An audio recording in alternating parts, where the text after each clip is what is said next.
that it's time for game number 3, Matt.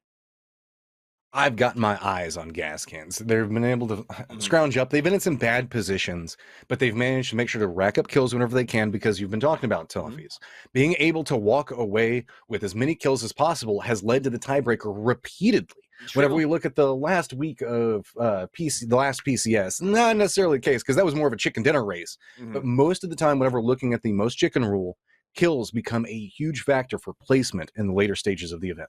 Especially if you see sort of what we saw in the last stage, a team like 300 racking up chicken dinners. If we see TSM and SONIQS continue this lambasting, this basting, if you will, that means kills are even more important when we get to the bottom of this leaderboard, because a lot of those chickens are going to get sucked up at the top. I don't know if you baste chickens or not. I'm not that much of a cook, but I know you are. You baste turkeys, but still, it's a damn good joke, and I give it to you. Okay? I do what I can. We'll mix up for cars right now, looks like, so a little bit calm. Oh, is it another carfuffle with the ATC? No, they got away scot-clean on that one. Oh, well. Let's see where... I love you, giving Zarky some love. Thank you. Yes, you know what? What does what they have to... Wow. Okay, Gas. Military base circle. I mean, at this point, do you just call that an ocean circle? Because most of it is ocean. Yeah, I mean, but that's... In Primorsk, of all places, Wildcard firmly defended up right now. Looks like Zealot has an idea on how Alo is going to be making the approach here. That is a beautiful peak angle right now, and should be able to predict it. Oh, but the flash hits him, lines up. Alo is going to do a little bit of a dance around, does spout out his Raven, realizing the fact that it's a 2v1 situation, spots him out, makes it a 1v1 situation, going for the flush, has to be careful, has an approach on the left side, reads it, listens into the footsteps, and yet again, Alo, the close range king, living up to his name, aware that another enemy's coming up back behind him, completely surrounded right now, still navigating it through. Who needs a full squad right now whenever you've got Alo and everybody coming to him? That is incredible. Alo going to try to go up against Maji next. Can anyone stop him? Luke actually takes out T-Sock, and now it's just down to one member left. Alo loses the fight, crawls for a little bit of safety. Immediately, Purdy jumps off the stairs and says, "We got to help him, guys." Luke 12 tries to come in. Maji does get the flush. That's going to be a low moment for TSM, but a high in terms of how well they took down this wildcard trap. Wildcard was looking for the same boats that TSM was, and Alo came in and just laid them out. ATC, here's what's going on, and has stopped to the north, trying to figure out what the hell is happening and if they want to get involved. Right? I mean, at this point, you just kind of like, why is this happening? We're so far from the circle. And BSO does come in, gets Destinator down finally, but it's taken so much work. William now trying to hold off that left side. He takes a lot of damage, though, down to 3. The blue tick. Is he going to get it off in time? He does. He manages to stay up, but it ain't by much, and it's just a bandy. He's going to hold that push and hopefully take someone with him as he's in some serious trouble. Steezy does put in some work. Colpen goes down. And now Steezy gets that left side peek. He heard William go down, and now he's trying to play defense. Playing right along the wall on both sides. There we go. TAC-8 finally goes down, but guess what, BSO? A new contender approaches as ATC has hopped in the vehicles. They're going to run by. Orion also heard the firefight, I believe, or at least saw ATC and opted into stopping. And this has just become a full-on logjam traffic situation over here, as everybody's had to stop and figure out what is going on and trying to make their move through. This is, there's a lot of boldness in this play by the SONIQS, but that is what the SONIQS do. Look at the amount of players on the south, inside of the military base. Very much, like, half of the circle has almost the entire concentration of players right now, and chaos will eventually ensue. As we see Hikerman try to get a burn down, but No Cap's pathing, very nice. I mean, given how dangerous a position this was to play, trying to make it around and through, they're doing their best, but yeah, this is getting hazardous the longer it goes on. Minox doesn't have a lot of options to really work with. More grenades coming in from the other side, has to be careful, taking a ton of damage.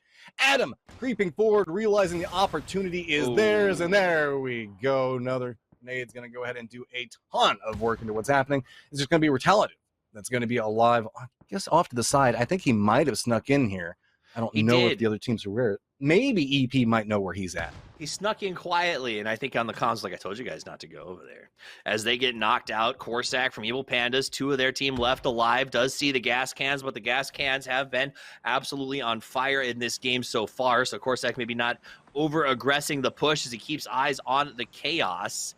We've got Nightly Esports just over there as well as these guys are trying to prep up their push. Nade comes out. What the? Michael Bay! Here comes more nades as Nightly Esports rains down fire and brimstone on Nikos, who never stood a chance. And they just keep grenading. They don't know who's there. They don't care. They've got nades and they're going to use them.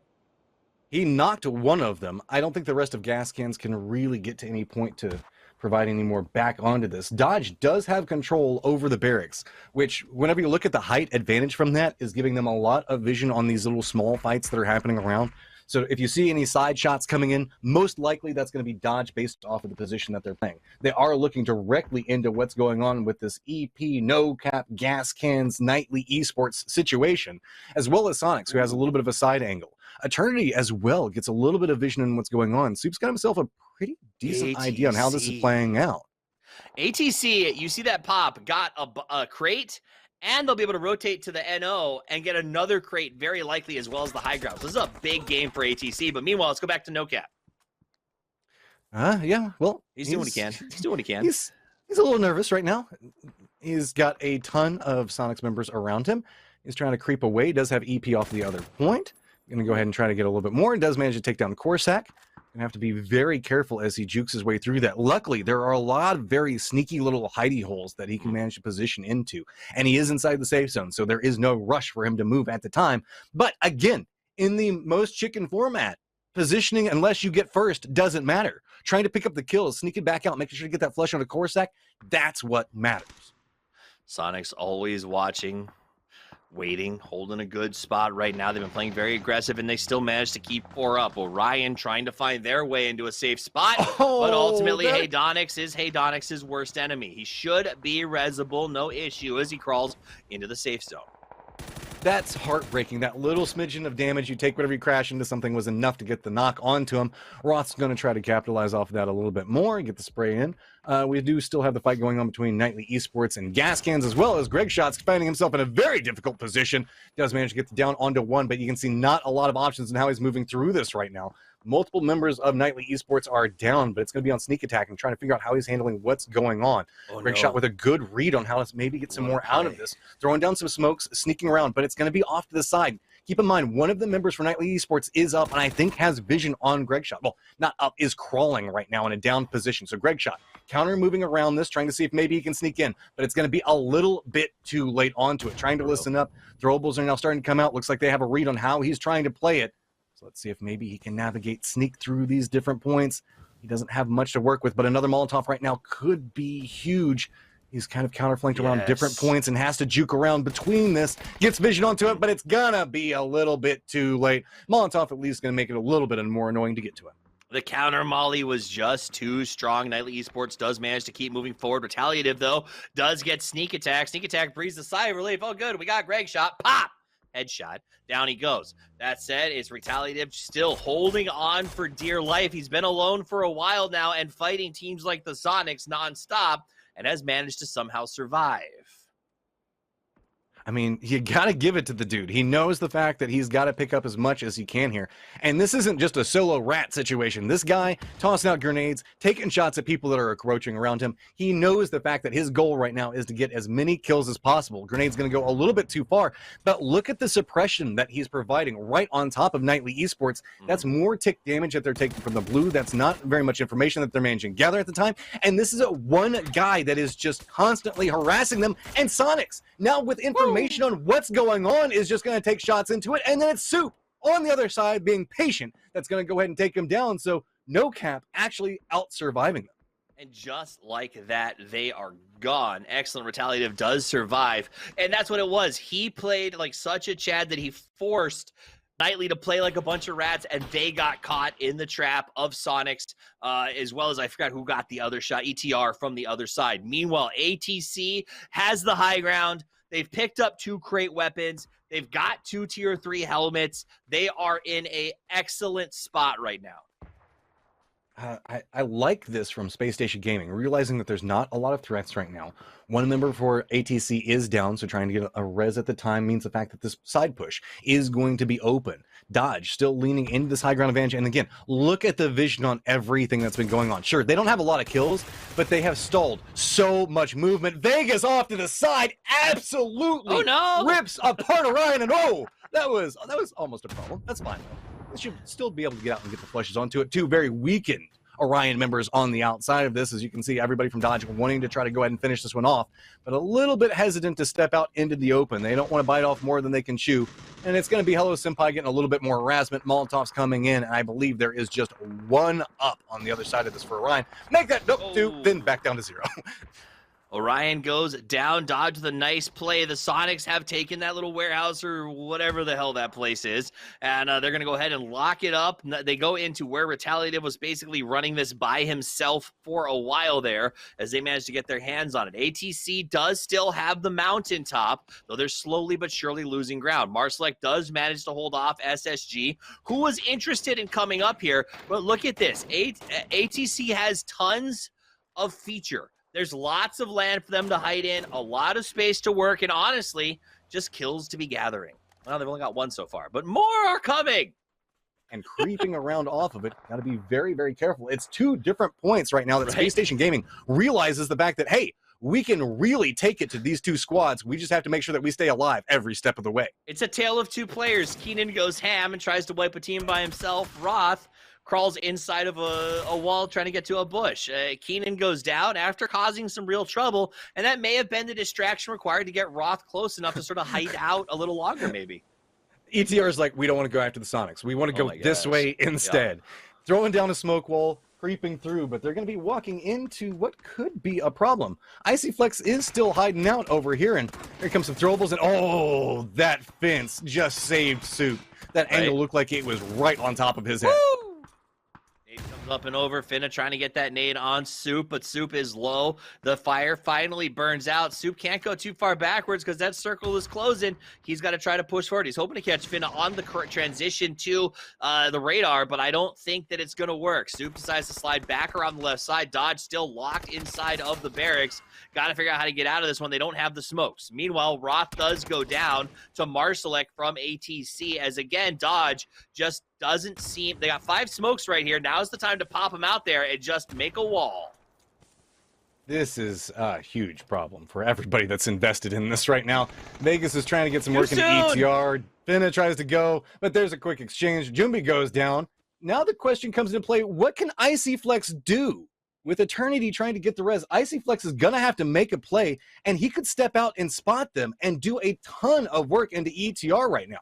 Icy Flex got the smokes that he was going to try to work through, but if he opts into playing back into him, Soup's just trying to run in and try to get a little bit more loot, and that's going to reveal to Icy Flex exactly where he is. Steel goes down, gets shots from Icy Flex. I don't know if Icy Flex realizes how close Soup was. He goes down. Soup's now taking a ton of blue damage, going to try to make it in his zone, but just narrowly does that 1 HP, and ATC is going to rein in the damage to follow it up. ATC has a ton of vision on movement. SONIQS do have a little bit of cover that they're playing from right now, but ETR still has to make their way forward, and there is not a lot of cover for them to play around. Yeah, I mean, the reality is SONIQS has a wall they can work with inside the circle, so that's something. ATC, because of that ditch, they have to do some far more exposed peaks, and they're shooting through the chain link. It's going to be hard to get some of those headshots. So ATC does have a tall order against them, and if the circle continues to go southern or just to the middle, they've got to cross the road, and that is going to be very difficult to do. Eternity is eliminated. Now it is down to a 4v4, SONIQS versus ATC, a repeat of the last match. But with that firefight that was going on, Shrimzy creeps forward. And look at the authority that SONIQS is trying to take control over this position. Marsalek realizes the opportunity that could be happening. Rest of ATC trying to get around and deny vision onto it. Grenade coming through. It's going to go on the other side of the divider, so going to be enough cover to keep them alive.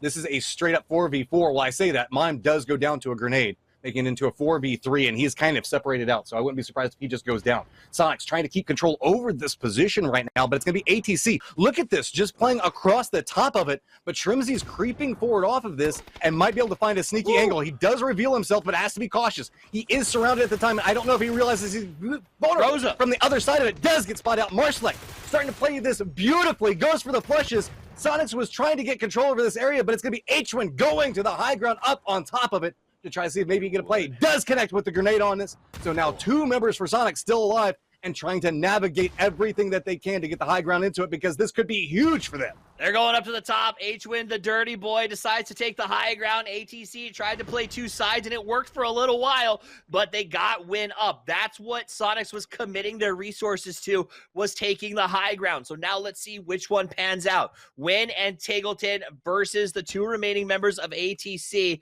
Looks like Marsalek, and I can't see who the other one is right now, but they are putting up a high ground, low ground effort to try and hold this one off. That Groza was impactful, and Grozas win games, but maybe not here, Matt. Hold on. This is absolutely huge. Norky's positioning is the center. So with this, TGLTN has to aggress forward. The top of the billboard is not going to be enough to provide a med battle positioning for this. So it's going to be on the Tig. Does get some vision onto it, but taking some blue damage, trying to creep forward. He goes down, and the 1v1 coming through. Hwinn's trying to navigate up in this top area, but it is so hazardous. Looking back through, gets some damage and manages to get it. Hwinn clutches it up when it matters from a crazy position to get SONIQS the win. SONIQS comes through like the Starship Troopers, death from above, as they take the high ground and rain lead upon all below. SONIQS makes it a 2-fer, back-to-back, Matt, and sends a message to the rest of the lobby. The chickens are mine. I want more endings there. We don't get a lot of those in competitive, and by God, that was wild. I was hoping that somebody would move forward and try to get control of that high point position. And whenever we saw TGLTN go down, I was like, man, Hwinn, I don't know if you're going to be able to do this. But then he manages to like climb his way through everything and vaulting across the top to find the angle and hit the shots from there. By God, Hwinn, that was beautiful. Just amazing. I love watching SONIQS play.